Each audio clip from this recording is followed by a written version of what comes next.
আসসালামু আলাইকুম। বাংলাদেশে ভারতের দালাল দিল্লি স্টার খ্যাত পরিচিত ডেইলি স্টারে একজন হিন্দু নেতাকে পিটিয়ে হত্যা করা হয়েছে এমন মর্মে একটি সংবাদ প্রকাশ করার পর এই সংবাদটি নিয়ে বাংলাদেশ এবং দিল্লির সাথে যে সম্পর্ক, এটা একটা টানাপোড়েন শুরু হয়েছে। শুধু তাই নয়, ভারতীয় সকল মিডিয়া এই সংবাদটি ব্যাপকভাবে এই দিল্লি স্টারকে উদ্ধৃত করে প্রচার করছেন। এই সংবাদটি আন্তর্জাতিক অনেকগুলো মিডিয়াও কাভার্স করেছেন এই ডেইলি স্টারকে উদ্ধৃত করে। তারা এখানে বলছেন যে হিন্দু কমিউনিটির leaders adapted kills in Bangladesh. তো এই সংবাদটি সর্ববই মিথ্যা এবং একটি প্রতারণামূলক সংবাদ তারা প্রকাশ করেছেন। আমরা যদি সংবাদপত্র থেকে একটু কোট করি, সংবাদপত্রে আবার এই দিল্লি স্টারের যে প্রতিবেদন, সেটা যে মিথ্যাচার, সেটার একটি পুরো স্টোরি তারা তুলে ধরেছেন। এখানে আমরা একটু পরে আপনাদের বলতে চাই যে দিল্লি স্টার কীভাবে মিথ্যাচার করে এবং তারা কি ঘটনাকে কিভাবে অন্য ঘটনায় প্রবাহিত করে। দেশের উত্তরাঞ্চলীয় জেলা দিনাজপুরের ছোট এক গ্রাম গত 17 এপ্রিল হিন্দু সম্প্রদায়ের নেতা ববেশ চন্দ্র রায় মারা যান।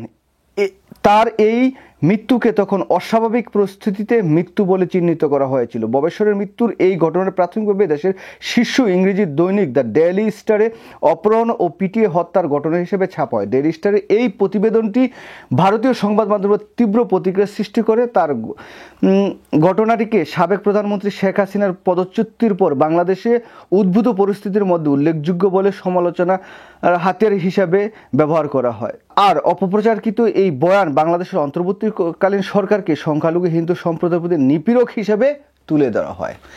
মানে ডক্টর মোহাম্মদ ইউনূস সরকারকার নিপীড়ক, তারা সংখ্যালঘুদের নির্যাতন করে, এরকম একটি ভাইব তোলার চেষ্টা করেছেন। এখানে দেখেন, ভারতীয় পররাষ্ট্র মন্ত্রণালয় এই হত্যার তীব্র নিন্দা জানিয়েছেন। এই ঘটনার অন্তর্বর্তী প্রশাসনের বৃহৎ পরিসরে হিন্দু সংখ্যালঘুদের উপর পদ্ধতিগত নির্যাতনের অংশ হিসেবে বলে বিবেচনা করছেন। আচ্ছা, যাই হোক, এই বিষয়টি নিয়ে আরও দিল্লির বিভিন্ন পত্র পত্রিকায় প্রচারিত হয়েছে।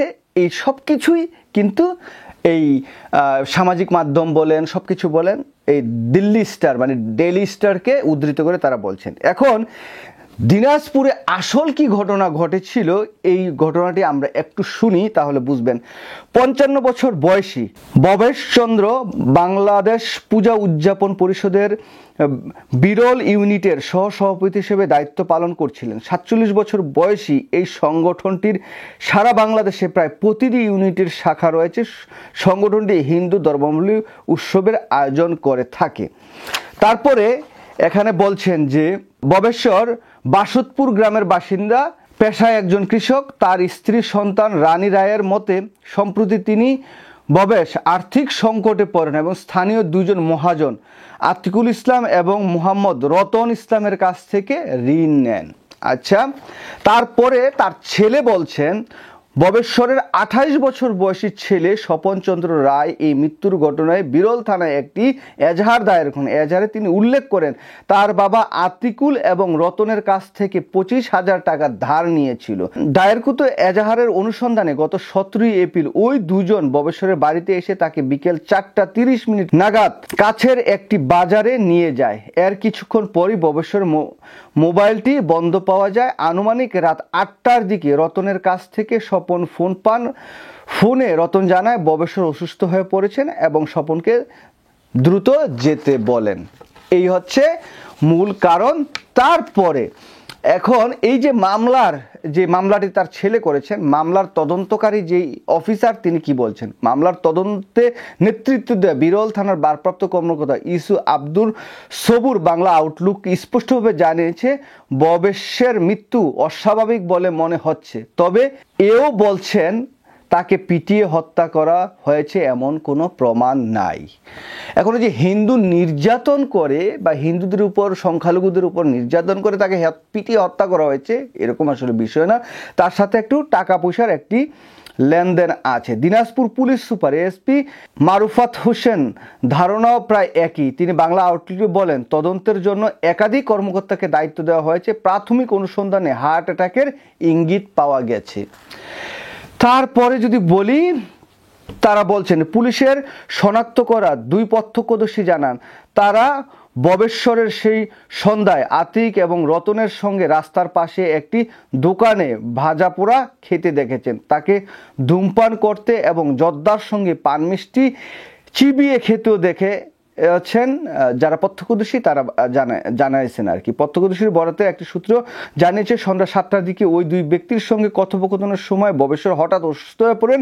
তিনি পরে যান, তখন তার পালস পাওয়া যায়নি।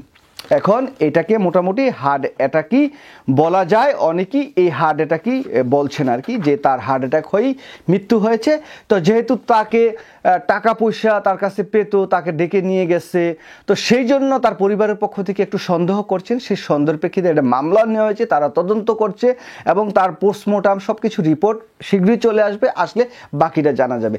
কিন্তু ডেইলি স্টার বা দিল্লি স্টার যেভাবে সংবাদটি প্রকাশ করা হয়েছে যে তাকে পিটিয়ে জখম করে হত্যা করা হয়েছে, এখানে সংখ্যালঘুদের নির্যাতন করা হচ্ছে, এটা রাজনৈতিক একটা মোড়ক দেওয়া হচ্ছে, এরকম কোনো ঘটনা এই ঘটনাটি ঘটে নাই। অথচ এই ডেইলি স্টারের প্রতিবেদনটাকে নিয়ে দিল্লি মোটামুটি তোলপাড়, দিল্লির বা ইন্ডিয়ার সবগুলো মিডিয়ায় এই প্রকাশ করছেন, মানে এই দিল্লি স্টারকে উদ্ধৃত করে। তাদের মানে চুলকানি বাংলাদেশের, মানে এটা শেষ করা যাবে না। তবে ববেশ্বরের মৃত্যুর খবরটি বিকৃত যে করেছিলেন তার নাম হচ্ছে ডেইলি স্টারের প্রতিবেদক কঙ্কন কর্মকার।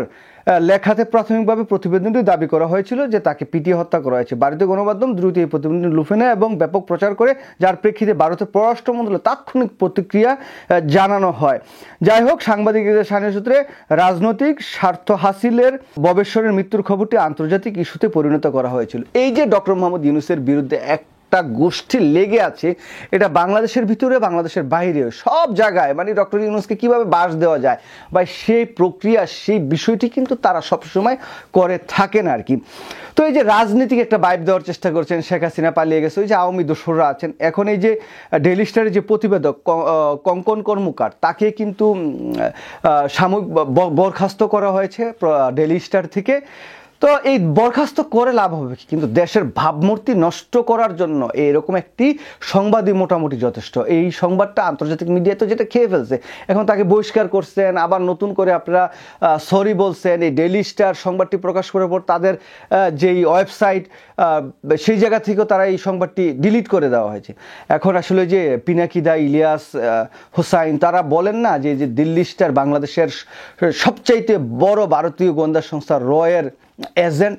আসলেই সত্য কথা, কারণ তাদের বেশ কিছুদিন যাবত তাদের বিভিন্ন সংবাদ, আরে ভাই তোমরা এত বড় সংবাদপত্র প্রথম আলো, ডেইলি স্টার, তো তোমরা এটি যাচাই বাছাই না করে তোমাদের একজন পাঠাইলো, সেটা তোমরা যদি ছেপে দাও, আর সেই সংবাদকর্মীদের উপর যদি তোমাদের এত অগাধ বিশ্বাস থাকে, তাহলে তোমরা এখন আবার এই সংবাদটি তোমাদের ওয়েবসাইট থেকে ডিলিট করে দিছো কেন? এখন ডিলিট যে তোমরা করছো, সারা পৃথিবীতে যে ঘুরে বেড়াইতেছে তোমাদের উদ্ধৃতি করে সেই সংবাদটি, তাহলে সেটার জাস্টিফিকেশন এখন কিভাবে তোমরা দিবা এবং সেই সংবাদগুলোকে তোমরা কিভাবে ডিলিট করবা? এবং ভারতের পক্ষ থেকে যে সমস্ত উস্কানিমূলক বক্তব্য দেওয়া হচ্ছে এবং তাদের যে পররাষ্ট্র মন্ত্রণালয় থেকে যে সমস্ত কথাবার্তা বলা হয়েছে, এগুলোর জাস্টিফাইড তোমরা কিভাবে করবা? তোমরা কি আবার সবাই জায়গায় লিখে লিখে জানাবা? তো এই দিল্লি স্টারকে বলি যে সাবধান হও, দেশের মানুষ ওই যে কনক পিনাকিদা বলে না যে গরু জবাই করে তোমাদের এখানে জিয়াফত করবে, এটা আসলে করা দরকার।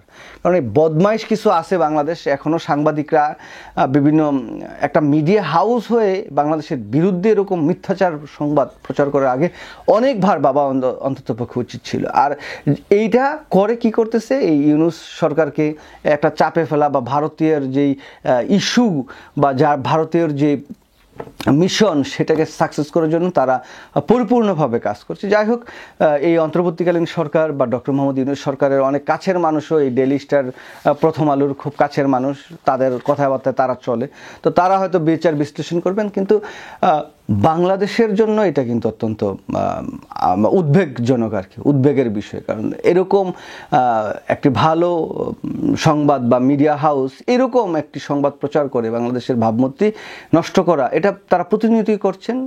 এখন তারা কি ভালো না খারাপ, তাদেরকে কি ব্যবস্থা নিয়েছে, এটা বাংলাদেশের সরকারের পক্ষ থেকে তাদের বিরুদ্ধে কঠিন ব্যবস্থা নেওয়া উচিত, অন্ততপক্ষে, যাতে তারা এরকম নেক্সটে কোনো বিভ্রান্তিমূলক সংবাদ প্রচার থেকে বিরত থাকেন এবং যদি যদি কোনো সংবাদ প্রচার করতে হয় সেটাকে আগে যাচাই বাছাই বিচার বিশ্লেষণ করে স্পর্শকাতর যে সংবাদগুলো আছে সেটা করেই তারা যাতে করেন আর কি। যাই হোক, সবাই ভালো থাকবেন। আল্লাহ হাফেজ। আসসালামু আলাইকুম।